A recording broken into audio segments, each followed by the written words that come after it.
जय हिंद दोस्तों, मैं राजेश कुमार स्वागत करता हूं आपके अपने यूट्यूब चैनल रोजगार सारथी में। उम्मीद है आप लोग स्वस्थ होकर जिंदाबाद होंगे और अपने पेपर की तैयारी बहुत अच्छे से कर रहे होंगे। तो जैसा कि आप लोग जान रहे हैं हम किसकी तैयारी कर रहे हैं, हम लोग करवा रहे हैं एसएससी जीडी की तैयारी। वर्तमान एसएससी जीडी जो एग्ज़ाम आने वाली है 23-24 की। ओके, तो आप लोग जान रहे थे कि हम लोग अभी तक क्या कर रहे थे, हम लोग कर रहे थे हिस्ट्री। और हिस्ट्री में अब तक कहाँ तक पहुँच चुके थे हम लोग पहुँच चुके थे कन्नौज के बारे में बता दिया। कन्नौज के त्रिपक्षीय संघर्ष के बारे में हम लोग पढ़ रहे थे। तो कन्नौज के बारे में हम लोगों ने बता दिया था कि कन्नौज में क्या क्या है, क्या क्या नहीं है ना। तो उसके कैसे कैसे इसका संघर्ष शुरू हुआ, किस किसने से शुरू किया। अब हम जानेंगे उसमें शामिल जो वंश थे ना, जैसे पाल, राष्ट्रकूट या गुज्जर प्रतिहार। तो उन लोगों के बारे में जानेंगे कि उन लोगों का क्या क्या योगदान रहा, क्या क्या कौन कौन से वंश थे, किस किस से वंश से संबंधित थे। ओके, तो चलिए शुरू करते हैं। जानते हैं सबसे पहले पाल वंश के बारे में। तो पाल वंश कब से कब तक रहा है? पाल वंश रहा है 750 से लेके 74 एडी, 774 एडी तक। ओके, ये इसके संस्थापक कौन रहे हैं? पाल वंश है, इसके संस्थापक कौन है? इसके संस्थापक हैं पाल वंश के कौन? गोपाल। कौन है? गोपाल। गोपाल इसके संस्थापक रहे हैं। तो इसका ये जो संस्थापक कैसे बना, या कि ये जो राजा था ना, इसको जनता द्वारा चुना गया था। ये ना कि किसी वो होता ना कि एक ब्लड रिलेशन में चलता कि ये बाप राजा है तो ये भी राजा ही बने। तो इसको किसने? जनता ने चुना था कि हमारा राजा कौन बनेगा? गोपाल बनेगा। तो राजा, इनका संस्थापक कौन था? गोपाल। गोपाल ने ही फिर अपना राजा बना। इसकी राजधानी कौन सी थी पाल वंश की? तो पाल वंश की राजधानी थी मुंगेर। कौन सी? मुंगेर इनकी राजधानी थी पाल वंश की। ओके, इसने क्या क्या किया? इसने किया मत्स्य न्याय को खत्म कर दिया। एक मत्स्य न्याय हुआ करता था, उसको इसने खत्म कर दिया। कौन सा? मत्स्य न्याय को खत्म कर दिया। और क्या था? ओंदो तत्पुरी विश्वविद्यालय बनवाया। कौन सा विश्वविद्यालय बनवाया? ओंदो तत्पुरी विश्वविद्यालय। ये विश्वविद्यालय कहाँ पे स्थित है? ये विश्वविद्यालय कहाँ पे? बिहार में स्थित है। कहाँ पे? वर्तमान बिहार में स्थित है। ओके, अब आते हैं मैप पे। मैप पे थोड़ा जानते हैं एक आधी चीज़ें। ये जो भारत का मैप देख रहे हैं, यहाँ पे जैसे मैंने बताया था आपको कन्नौज था। क्या कन्नौज था? ओके, और यहाँ पे था एक शासक शशांक। कहाँ पे था शशांक? शशांक था बंगाल की तरफ। शशांक था बंगाल की तरफ। शशांक ने क्या किया? शशांक ने जो बोधि वृक्ष थे ना, उसको कटवाया था। कौन सा वृक्ष? बोधि वृक्ष को कटवा दिया था। ओके, इसका ये है कि इसने बोधि वृक्ष को कटवा दिया था। यहाँ पे एक राजा हुआ करते थे जिसने क्या किया?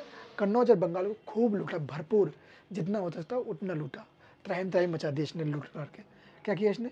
कौन था वो शासक कश्मीर का? कश्मीर के शासक कौन सा? ललित द्वितीय मुक्त पीठ। क्या नाम था? ललित द्वितीय मुक्त पीठ, ललित दातीय मुक्त पीठ इनका नाम था। क्या किया इन्होंने? कन्नौज और बंगाल को लूटा। किसने को लूटा?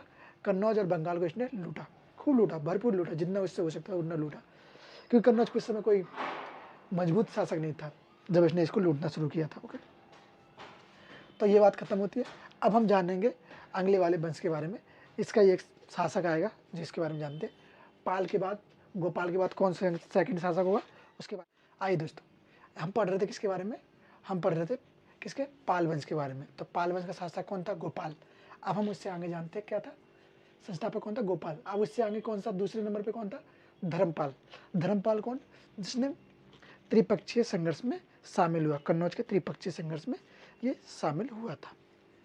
इसका शासनकाल कब से कब तक रहा है? इसका शासनकाल कब से कब तक?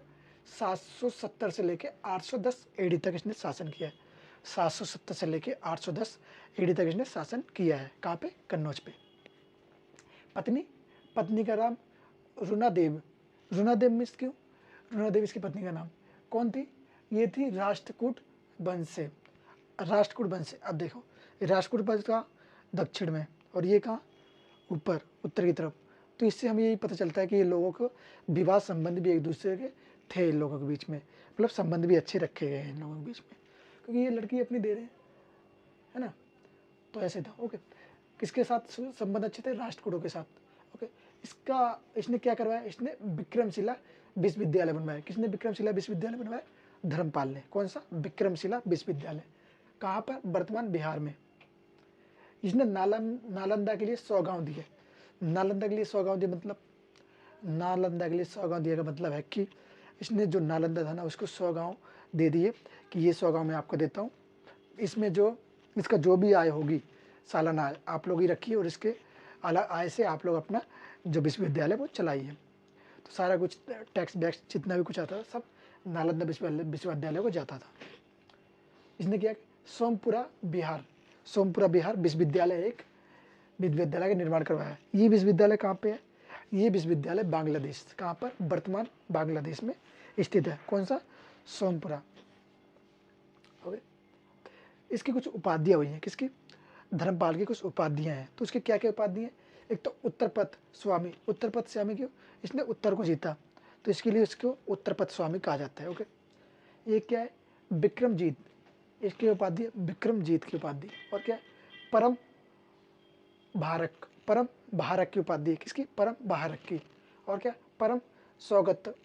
क्या नाम है? परम सौगात किसकी उपाधि है? परम सौगात की उपाधि। इसकी 4 उपाधि हैं जो पेपर के पॉइंट ऑफ व्यू से इंपॉर्टेंट है।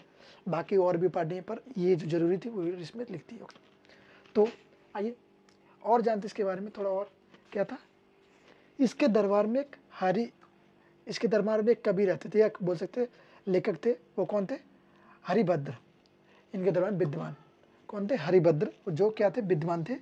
और इन्होंने अपनी बुक लिखी थी। ये बुक का नाम क्या था? अष्ट शांतिका। अष्ट शास्त्रिका क्या थी? इनकी बुक का नाम था। क्या था? अष्ट शास्त्रिका इनकी बुक का नाम था। ओके, तो ये तो होगी इनके बारे में बात। किसके बारे में? धर्मपाल के बारे में बात। अब हम जानते हैं आगे और इनमें कौन कौन से शासक हुए हैं धर्मपाल के बाद वाले शासक, उसके बारे में जानते हैं। चलिए आइए अब हम जानते हैं महिपाल से आगे, जो जैसे थे ना धर्मपाल के बाद कौन आए? महिपाल को हम कहते हैं पुनः संस्थापक क्यों? इसने इसको जो धर्म के बोलते हैं ना कि पाल वंश है, इसको फिर से स्थापना की, या पुनः संस्थापक बोल सकती है, या पुनः या वास्तविक संस्थापक बोल सकते हैं इसको। किसको? महिपाल को। ओके, फिर इसके बाद आया देवपाल, फिर इसके बाद विग्रहपाल, रामपाल। आई तो कौन आया? देवपाल, विग्रहपाल, फिर इसके बाद आया रामपाल। रामपाल के बाद जो पाल वंश का अंतिम शासक था वो कौन था? वो था गोविंद पाल। यहाँ से हो जाती पाल वंश की बात खत्म, क्योंकि पाल वंश में ये कोई शासक ज़्यादा महान नहीं रहे हुए, सिर्फ ये थोड़ा महिपाल इसने थोड़ा अच्छा काम किया। बाकी इन लोगों ने ज़्यादा कुछ ऐसा किया नहीं जो इन लोगों को ज़्यादा इनके बारे में जानकारी मिली है। तो ज़्यादा जिसके बारे में जानकारी मिली वो उनके बारे में हमने बता दिया। जैसे गोपाल हो गए संस्थापक, धर्मपाल हो गए, और महिपाल ये पुनः संस्थापक हैं। जितना आपका पेपर के पॉइंट ऑफ व्यू से ज़रूरी है। आप यूपीएससी की तैयारी नहीं कर रहे हो, आप एसएससी की तैयारी कर रहे हो, और एसएससी के लेवल तक यहाँ तक सही है। अगर यूपीएससी की तैयारी करो तो फिर बहुत आगे इसके बारे में पूरी जानकारी आप लोगों को पढ़नी पड़ेगी अगर यूपीएससी की तैयारी करो तो। ओके, आते हैं आगे और जानते हैं इसके बारे में थोड़ा। पाल के बाद बंगाल पर शासन किसका हो गया? पाल जब खत्म हो गया, पाल का शासन खत्म हो गया, तो पाल कम, जैसे पाल वहाँ पे किसके बाद? गोविंद के बाद पाल शासन थोड़ा मतलब बोल सकते महिपाल के बाद से पाल शासन कमजोर पड़ने लग गया। धीरे धीरे कमजोर होते होते किसने शासन हथिया लिया? किसने हथिया लिया? सेन वंश ने इस पर शासन कर लिया। तो इसके संस्थापक कौन थे? सेन वंश का सामंत सेन। इसने कब तक शासन किया? ये क्या 1198 से लेकर 1206 तक।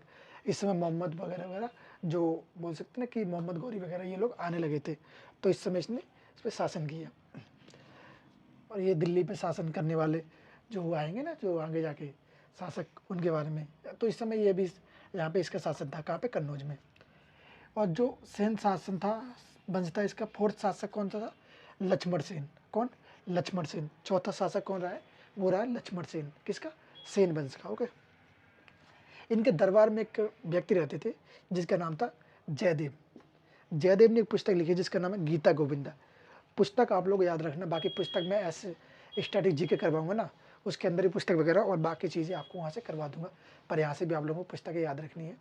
जो बता रहा हूँ यहाँ पे वो सारी चीज़ें। ओके, तो बुक का नाम क्या है? बुक का नाम है गीता गोविंदा। ओके, गीता गोविंदा, गीता गोविंद पुस्तक का नाम है। ओके, तो वीडियो यहीं पे समाप्त करते हैं। आगे हम जानेंगे गुज्जर प्रतिहार वंश के बारे में कि गुज्जर प्रतिहार वंश में क्या क्या हुआ, कैसे कैसे हुआ, कौन कौन उसके शासक थे। ओके, वीडियो ज़्यादा लंबी हो जाएगी, मैं नहीं चाहता वीडियो लंबी करूँ, क्योंकि जितना छोटा रहेगा उतनी जल्दी समझ में आएगा। अगर आप लोग लंबा देखना चाहते हैं तो 3-4 वीडियो एक साथ देख लीजिए। ओके, कोशिश करूँगा धीरे धीरे, एकदम नहीं बढ़ाऊँगा मैं लंबे, कि एकदम बढ़ा दे तो एकदम प्रेशर पड़ता है दिमाग पे और एकदम फट जाएगा फिर दिमाग आपका, समझे? तो उस हिसाब से करेंगे धीरे धीरे।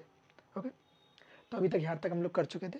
अब इससे आगे जो बचेगा गुज्जर प्रतिहार के बारे में, फिर राष्ट्रकूट के बारे में, धीरे धीरे उन सब के बारे में हम लोग करेंगे। ओके, वीडियो अच्छी लगी थी तो लाइक कीजिए, शेयर कीजिए और अपने दोस्तों से बोल के सब्सक्राइब जरूर करवाइए। ओके, चैनल को सब्सक्राइब करवाओगे, आपकी टीम है, आपका परिवार है, आगे बढ़ेगा, हमें सपोर्ट मिलेगा, पर आपको भी हमारे साथ से पूरा सहयोग मिलेगा। हर चीज़ में आप लोगों के लिए हम लोग खड़े हैं, डट के खड़े रहेंगे। तो ऐसी उम्मीद के साथ उड़ते आगे। जय हिंद, जय भारत।